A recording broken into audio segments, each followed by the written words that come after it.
I'm then curious, after you signed that one main contract, the first one, what happened after that? I celebrated. Mm. I had been mentored by a terrific lady, and I took her system for business ghostwriting, and I went to town with it. She's got a system that implements almost as well as yours, if not just as well as yours, and both systems have worked tremendously. It's just been a beautiful success Yeah, for I me. connected you. That was Lynn Clipper, wasn't it? Yes, yes. So what is Lynn's system? That was what is explain the system and why it was so helpful for you. She goes through the whole process of the book writing from a business perspective. She helps me break the entire book down into workable parts. Um, where before I would work from an outline and just go, go, go, go, go. She told me how to break it down into components where it's not such a huge chunk at a time. Okay. Um, she also taught me a lot more about the business end of ghostwriting than I knew Mhm. before. Okay. And from that, it seemed to me that you had both the leads coming in, and you learn how to write. Yes. So, in terms of your actual writing skills, they must have gone through quite a journey over the last year.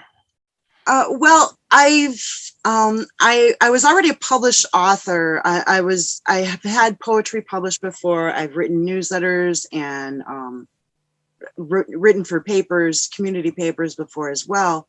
Um, just never actually anything formal. I'd never been paid for it. So I never had to worry, if somebody liked it or not. I never had to get approval for any of my writing. So that was the big change for me. And I never really had to edit before because I would just go slowly and do it over and over until it was right.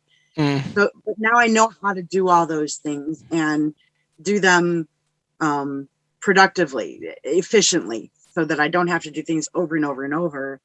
And I know how to write for a client now rather than just writing for pleasure. Yeah. So you understood the business side of it. Right. So after you signed that first client, and you celebrated, were you now still in New Orleans, or did you upgrade? No, the minute I got the first client's first payment, I moved to Texas. Okay. There was no interlude. It was 2 weeks afterwards. I just needed enough time to pack my stuff up and find a ride. Yeah, I think I had a call with you where you were in the convenience store when you're on the way. Yeah, yes, Walmart. I remember that. And then you moved to Texas, and I believe you were temporarily living in a tent until you found It something was else. yes. They all the new rage is the glamour camping or glamping, I Yep. guess. So when I moved from Louisiana, I didn't have a place to stay, but I knew there was a campgrounds where I could stay. Hmm. So I got myself a big canvas bell tent that was made for glamping. So I had this beautiful tent that was bigger than the box truck that I had been staying in. And I was happy until we got flooded. But at that point, I had signed on another client and I was able to purchase a trailer, which you see now. So So no now more, no more soft walls for me. no more soft walls. It's hard walls, and you got a second client, Yes, and I have three clients now. Um, the one is the pro bono for, yeah, and now I have the contract for the article. great clients. So now that we're getting towards the end of I would say almost a year. Uh, what have your revenue come up to so far? Oh gosh, your math is better than me. What's 5K to 40K. What percentage is that? So from 5,000 to 40,000. Okay, so that should be about 7,700% increase if you go from 5,000 to 40,000. In the space of a year. Yeah, less than a year seems like.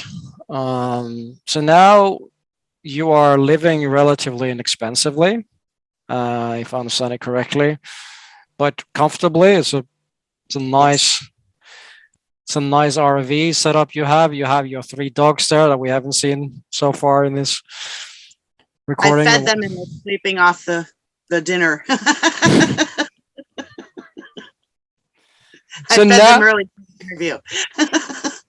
So now I'm curious. You're now at 40,000 a year, and I'm curious now. What's next for you? What's the next thing that you are working towards? 75,000 a year. 75,000 a year. Okay. Then 100. I would like to take on. I'd like to take on 4 clients in a year, and get that to not even having to really think about it. I'd like to get most of my clients from referrals. Yep. So I know the client that will be finished in December with me is already telling his friends about me. He's already referring people. So hopefully that continues, as well as with my other clients. And hopefully I can get a good referral business and bump up my income as I go. Okay.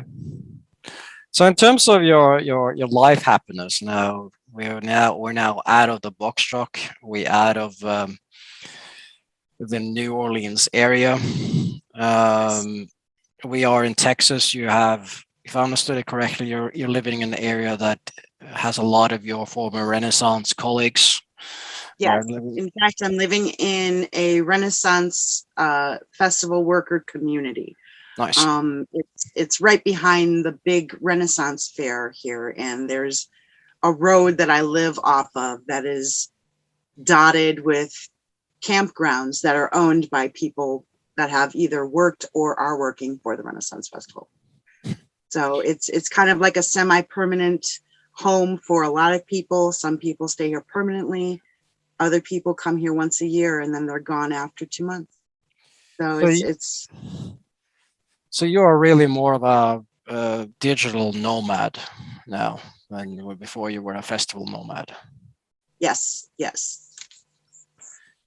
So now I'm curious, now that you are where you're at, what key lessons or learnings would you impart to other writers based on what you have experienced in Don't give up.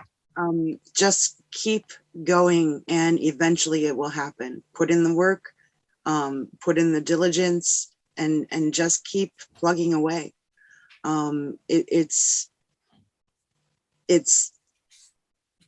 a lot of talent, but a lot more dedication. Okay. I don't know if that makes sense, but no, I can relate to what you're saying, because I remember when we worked together in the first couple of weeks, the thing that made you stand out from other writers who had a stronger CV is whatever I sent to you, it would get done. It was just snap of a finger and it would get done, and that's when I knew Cristi's going to make it. It's not that I remember that initial profile checklist. Yeah, I went over your LinkedIn profile. How was that experience when I went over your LinkedIn profile? I was so embarrassed. Being a writer and writing my own profile like that, I had no idea how absolutely horrible it was until I got your little checklist where everything was no.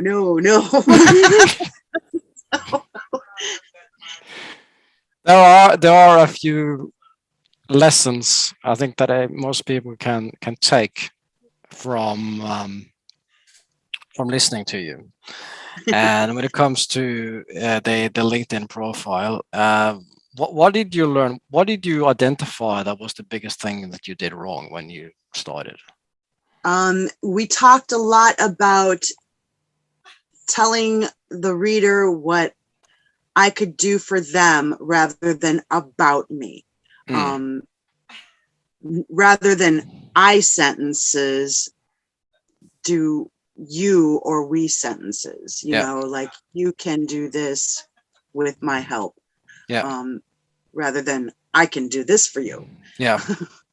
It's an important difference. A really, really important the difference, because most people, they just on the LinkedIn profile, they focus on, yeah, I am this and I'm that. I'm like, I try to say to a lot of writers, this might surprise you, but most people don't care about you. They care about what you can do for them. So that being one of the things that one of the key lessons that you got, if you would go back in time and you try to identify the mistakes that held you back the most, the mistakes that, like, if you hadn't done them, if you had done things differently, it would have been even more successful, what would you have changed? Upwork and Fiverr. I was looking for jobs on Craigslist and just not where you're going to find good clients. Okay. But I didn't know any better. So I thought that's how everybody did it, until you came along.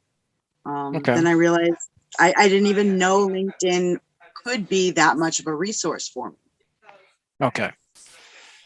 So now that we are coming towards the end of the first year, what do you think that you're going to do differently moving forward, given what you've learned? Moving forward, I'm going to be a little bit more discerning in the people that I try and bring on board as clients. Mm-hmm. Not that I'm unhappy with the ones I have now, but I talked to a lot of people in the past year that I went, oh God, I hope he said no. But if they had said yes, I would just, okay, let's go. Now I don't have to worry about that so much. And now I know I can also, if need be, if I really want to take a client and I'm not sure that he's going to be wonderful to work with, I can charge a little extra and feel comfortable doing that. Yeah. This is what is referred by Sheila Konargi and other ghostwriter as the BST. Yeah. The bullshit tax. So Link off the PIN, a pain in the neck tax. Yeah. So how would you suggest charging that? Usually I don't give them a price on the initial discovery call, and that gives me a chance to kind of judge how their personality is. Yeah. If of course, they're just a little bit annoying, next one, I'll just, I don't even tell them what my base price was. I just say my contract starts at this and include the extra. So they don't really even know the difference. Oh, yeah. Well, we wish you the very best of luck with your BST. And the next clients. I want to thank you, Cristi, for taking the time to speak with me. And I would urge anyone listening to this, anyone who is a writer, to listen to Cristi's story. She was really, really down in terms of where she was with her career. And now she is at a completely different spot.